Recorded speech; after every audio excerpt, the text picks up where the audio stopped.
নির্বাচনী প্রচার শুরু করে দিয়েছে শাসক দল বিজেপির জোটসঙ্গী আইপিএফটি। শুক্রবার কৈলাসহর চিনিবাগান স্কুল মাঠে আইপিএফটি আয়োজন করে 59 জেলাভিত্তিক নির্বাচনী জনসভার।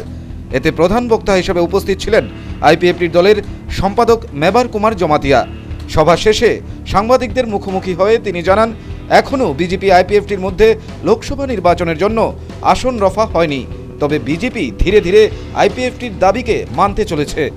বিজেপির নেতৃত্বরাও চাইছে পূর্ব আসনে আইপিএফটির সাথে বন্ধুত্বপূর্ণ লড়াই করতে।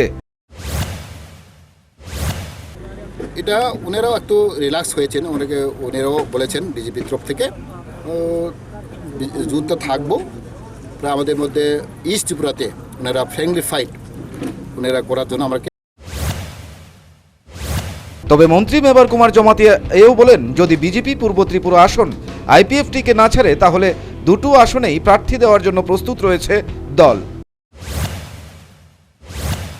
এখন আমরা ডিসকাশন কমপ্লিট হয়নি, তবে আমরা আইপিএফটি এটাই সিদ্ধান্ত নিয়েছি, আমরা 2টা প্রার্থী দেব এবং পূর্ব পশ্চিম আমরা 2টা প্রার্থী দেব। এটা আমরা আজ পর্যন্ত সেটাই আমরা বলছি। এটা আমাদেরকে পূর্ব আসনে আমাকে দেওয়া হয় এবং পশ্চিমকে ওনারা বিজেপি প্রার্থী দেওয়া হয়। এই ইস্যু নিয়ে কালকেও আলোচনা হচ্ছে।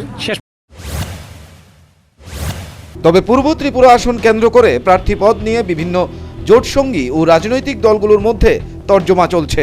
তাতে এতটুকু বলা যেতেই পারে, আগামী লোকসভা নির্বাচনে রাজ্যের রাজনৈতিক ময়দান আরও জমজমাট হতে চলেছে। Bureau report, news vanguard.